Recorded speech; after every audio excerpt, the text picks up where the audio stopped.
Hello friends, आप सबका स्वागत है हमारे चैनल में।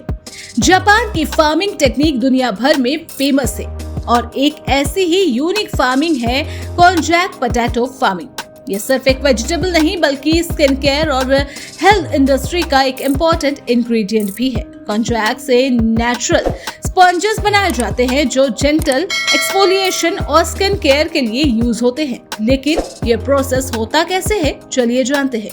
कैसे जापानीज फार्मर्स इस अनोखी सब्जी को उगाते हैं, काटते हैं और फिर उससे स्पंज में बदलते हैं। तो चलिए शुरुआत करते हैं। Konjac potato farming, a unique process.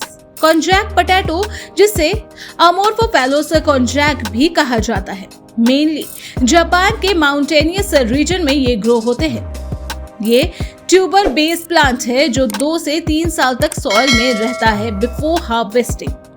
Farmer इसके लिए वोल्केनिक सॉइल प्रेफर करते हैं क्योंकि ये सॉइल मिनरल रिच होती है और प्लांट की क्वालिटी इनहैंस करती है। कॉन्जैक फार्मिंग में सबसे इम्पोर्टेंट है राइट टेम्परेचर और ह्यूमिडिटी। ये प्लांट एक्सट्रीम कोल्ड और एक्सेसिव मॉइस्चर को टॉलरेट नहीं कर पाता। इस वजह से फार्मर्स इनका ध्यान रखते हैं और केयरफुली क्रॉप को मेंटेन करते हैं। इसके लीव्स और फ्लावर भी काफी इंटरेस्टिंग होते हैं, लेकिन इसका मेन पार्ट जिसे हार्वेस्ट किया जाता है वो इसका अंडरग्राउंड ट्यूबर होता है। The harvesting process. जब कॉन्जैक पोटैटो 2-3 साल में मैच्योर हो जाता है तब फार्मर इसे केयरफुली सॉइल से बाहर निकालते हैं। हार्वेस्टिंग के बाद पहले इसे क्लीन और ड्राई किया जाता है ताकि एक्सेस मॉइस्चर हट सके। फिर इसे स्मॉल स्लाइस में कट किया जाता है और ड्राई कर दिया जाता है जिससे इसका स्टोरेज इजी हो जाए और प्रोसेसिंग में कोई दिक्कत ना आए। ये ड्राइड कॉन्जैक ट्यूबर्स फिर पाउडर में कन्वर्ट किया जाता है जो स्पंज बनाने के प्रोसेस में यूज होता है। The process of making konjac sponge. Konjac potato से स्पंज बनाने का प्रोसेस काफी साइंटिफिक और इंटरेस्टिंग होता है। ये स्टेप्स फॉलो किए जाते हैं। Number 1, grinding. ड्राइड कॉन्जैक स्लाइस को फाइन पाउडर में ग्राइंड किया जाता है।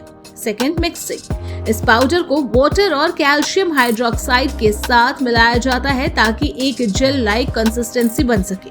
Third, moulding and freezing. इस मिक्सचर को स्पेसिफिक मोल्ड में डालकर फ्रीज किया जाता है जो इसी टेक्सचर को स्पंज लाइक बनाता है। 4, boiling and drawing. Frozen mixture को बॉईल किया जाता है जिससे इसका फाइनल टेक्सचर आता है और फिर इसे एयर ड्राई कर दिया जाता है। Number 5, final product. ये स्पंज सॉफ्ट, बायोडिग्रेडेबल और इको फ्रेंडली होते हैं जो स्किन केयर के लिए परफेक्ट होते हैं। Why is konjac sponge so popular? Konjac sponge काफी यूनिक और बेनिफिशियल होते हैं। ये स्पेशली स्किन केयर और ब्यूटी इंडस्ट्री में यूज होते हैं क्योंकि नेचुरल एक्सफोलिएटर है जो जेंटल और केमिकल फ्री होता है। कॉन्जैक स्पॉन्ज में नेचुरल मिनरल्स और एंटीऑक्सीडेंट होते हैं जो स्किन को नरिश करते हैं। ये बायोडिग्रेडेबल होती है यानी एनवायरनमेंट के लिए सेफ है। ये डिफरेंट स्किन टाइप के लिए अवेलेबल होती है जैसे charcoal konjac sponge oily skin के लिए और green tea infuse sponge sensitive skin के लिए।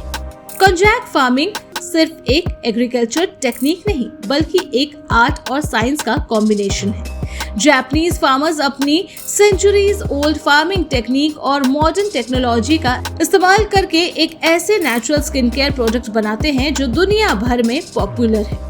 ये फार्मिंग सिर्फ जापान का एक अनोखा ट्रेडिशन नहीं बल्कि सस्टेनेबल एग्रीकल्चर का एक परफेक्ट एग्जाम्पल भी है। क्या आपने पहले कभी कॉन्जैक स्पॉन्ज यूज किया है? कमेंट करके जरूर बताएं और वीडियो इन्फॉर्मेटिव लगी हो तो लाइक, शेयर एंड सब्सक्राइब करना ना भूलें। Thanks for watching.